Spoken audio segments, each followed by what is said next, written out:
Do you think that what you do and the nonprofit, do you think it makes a difference? I do. I think that what we do, especially here in Lexington, mainly because I live in Lexington, I can see that the 4 pantries we run, if they weren't here, there would be about 2,000 families a month that didn't get food. Mm-hmm. I think that there's this idea of there's people that visit the pantries every week. That's not true. We have rules. People can only visit once a month. They do get quite a bit of food. There's always going to be people that abuse the system. Mm-hmm. But when you work in our pantries, you're going to meet people that we recently had a mom that came in, worked a full-time job, made decent money, and her husband or her son was a drug addict, was in rehab, came home, she got cleaned her bank account out. Wow. And she was like, I paid for my daughter's school stuff and now I don't have money to put food on the table.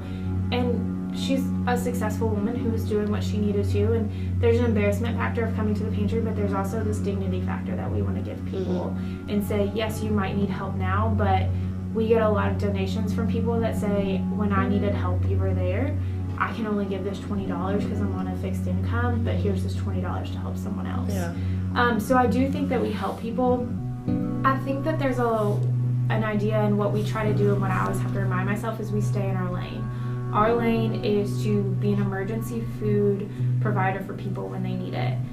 It's very easy to move over into the advocacy part of it and say, how can we fix this problem? Because truly I do believe a lot of times we're putting Band-Aids on problems, but that Band-Aid has to be there to stop the bleeding before you can fix the problem. Right. So we're doing what we need to put a Band-Aid to feed people when they're hungry, and then we let the people that are doing the advocacy efforts to get people well-paying jobs, to get people where they're not in a systematic family. A lot of times it happens in families of needing help, of living in poverty, to fix that problem. Let them fix it while we feed people while they need it. Right.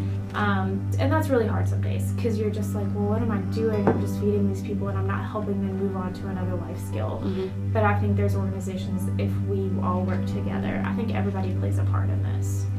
And every organization plays a part in it, of teaching job skills, of teaching people how to get out of poverty, of advocating for higher wages so that people can afford food and things like that, of public transportation. That's another problem, is people can't get places unless they're riding the bus. Yeah, and we talked about that too. Yeah, so public transportation in Lexington, you have the bus, but in bigger cities you can get on a subway and you can do things like that.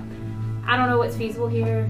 I don't know what the answer is to a lot of it, but I know that I can do, one of my favorite sayings, and I tell a lot of people this, is you do what you can with what you have where you are. And if you have $1 to give, that dollar is going to do something. And if you have $5,000 to give, it's just as important as that dollar. You give what you can and you do what you can. And if you don't have money, you volunteer, you advocate, you do things like that. Welcome to the Nonprofit Network podcast. You just heard Misty Sims, the External Relations Manager for God's Pantry Food Bank, located right here in Lexington, Kentucky. In our first episode, we will be looking at God's Pantry, so keep your ears open and stay tuned. I've done jobs since graduating, doing more customer service, more relationship building, which is kind of my skill. I figured out, but doing social media, I did a job for 3 years where I did social media for conferences and traveled. But I always knew that nonprofit is where my heart was, and what I wanted to do was go home every day and knowing what I did made a little bit of a difference in the community of where I lived, or doing something that mattered. God's Food Pantry was founded in 1955 in Lexington, Kentucky. Its mission is to reduce hunger in Kentucky through community cooperation, making the best possible use of all available resources. It is the largest food bank in Kentucky, and it even serves 1/3 of the state's population. Their goal is to reach everyone who is hungry or at risk of being hungry. Often at UK and other colleges, that there are just a lot of job fairs and career fairs and that kind of thing, but a lot of people, especially for us, a lot of our scholarships have to do with service.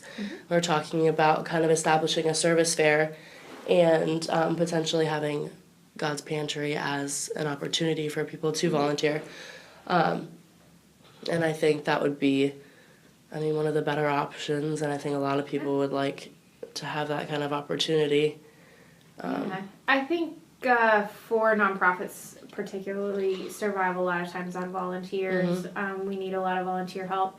For us in particular, we serve, I said, 50 counties in central and eastern Kentucky. We have 4 outlying distribution centers. Because Lexington is our main center, this is really the only place we have volunteers, because we are AIB certified, which means we have to be food safe in what we do. We just can't send any type of food out into our pantries here in Lexington. But with that said, when you have large food drives and 10,000 pounds of food come in, we are 57 employees who have jobs that this organization relies on, so we can't sort through that. University of Kentucky. The first interviewee is Luke Ritchie. He grew up in Lexington and got involved in volunteering in high school while attending Lexington Catholic. It's not the case. However, my experience at God's Pantry, I've actually gotten out on my own and spent time outside my class volunteering there. What sorts of things do you like while you're volunteering at God's Pantry? What sorts of things do you do while you're there? Typically, when I go to God's Pantry, I'll work in the back warehouse areas. We'll do a wide variety of things, such as sorting cans and putting them into proper bins around the warehouse to their correct location. It's mainly just doing the manual labor behind the scenes that people don't really see that keeps God's Pantry up and running. For you, what's the most rewarding part of volunteering there at God's Pantry? I'd say the most rewarding part for me was getting a sense of doing something important that mattered for someone else whom will more than likely never be able to repay me in any way. And that made it very genuine and a really good feeling for me. Would you recommend volunteering at God's Pantry to fellow University of Kentucky students? And if so, how would you try and convince them to get involved? I would 110% recommend getting involved with God's Pantry at the university as a University of Kentucky student. I would just tell them about how rewarding the experience was for me overall, being able to see the work that I did and having a direct impact on someone else's life in the communities. It's a simple way to get involved, and you can get involved at any level with no long-term commitment. So I would just tell them, anyone who is moderately interested in getting involved, that they should do so, because there's no harm in giving it a shot. Our second interviewee is a freshman at the University of Kentucky. His name is Tommy Cleveland. He is from Macon, Georgia, and he volunteered at a separate food pantry in Georgia. But after moving to Kentucky to go to school, he found that he still wanted to volunteer, and that is when he found God's Pantry. Where are you from, Tommy, and what made you decide to get involved with God's Pantry? I'm from Macon, Georgia, and I volunteered at a place back home that is very similar to God's Pantry. And I think it's a great place for helping out the needy and homeless in the area, so I got involved that way. In your opinion, why do you think University of Kentucky students should consider volunteering at God's Pantry? It's a great place to volunteer. You can quickly see the direct impact on the community and how it helps. And even if you don't have great people skills, you can do all the behind the scenes work and help sort stuff, answer calls. And if you do like interacting with people, you can be an upfront person and help in the actual distribution of food. And that's fun because you can see on their faces how happy they are. Sweet. For you, what's your favorite part about volunteering at God's Pantry? What's your favorite thing to do while you're there?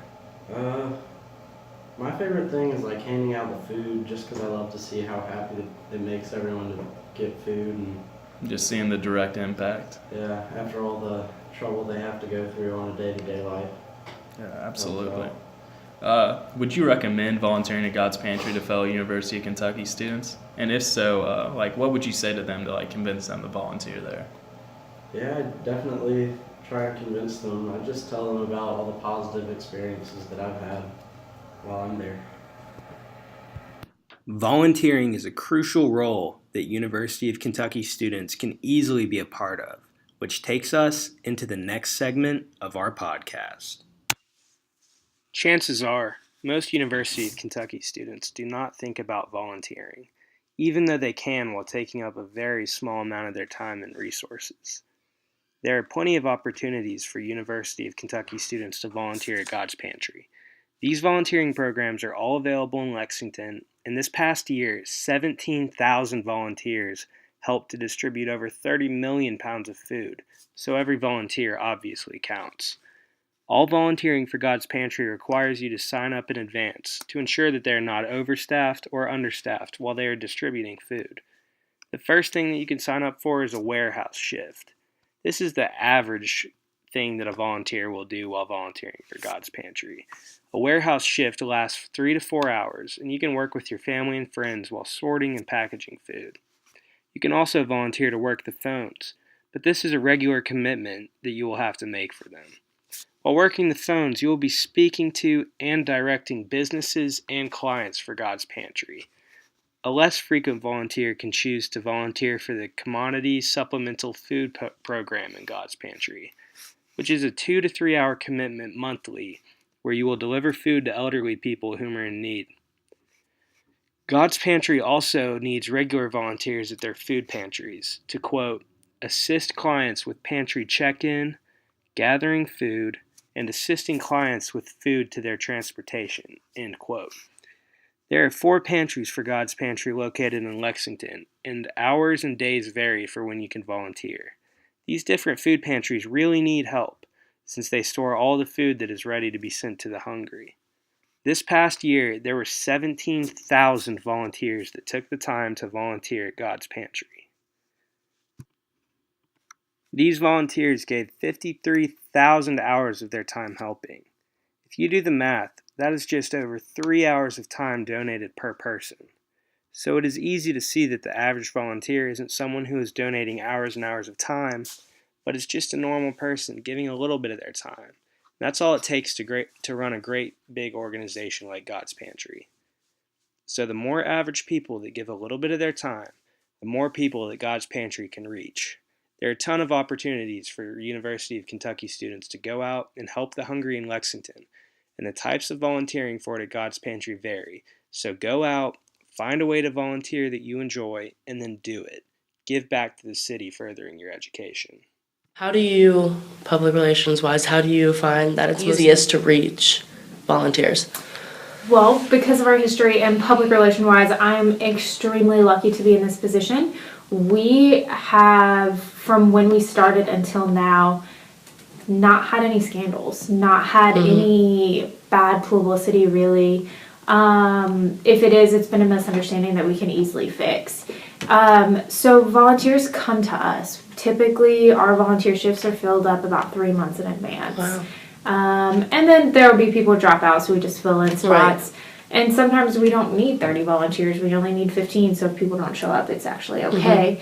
But we're very, very lucky that because of our history and what we do in the community and our visibility, we don't have to recruit volunteers as much. And we really focus on quality over quantity, because you can have just people come in, but if they're not really paying attention to what they do, we could get in trouble. We need to open every peanut butter jar and make sure that somebody hasn't already eaten out of that peanut butter and things like that. So we really need to make sure that our volunteers understand what they're doing and where this food's going and why it matters what they're doing. Right. But if we do need volunteers, we actually hit social media most of the time. That's the easiest way. One of my favorite sayings, and I tell a lot of people this, is you do what you can with what you have where you are. And if you have $1 to give, that dollar is going to do something. And if you have $5,000 to give, it's just as important as that dollar. You give what you can and you do what you can. If you don't have money, you volunteer, you advocate, you do things like that. We here at the Nonprofit Network Podcast would like to urge any University of Kentucky students to volunteer at God's Pantry. Your time is always valuable while volunteering there, and they can always use the extra hands on anything that they are doing.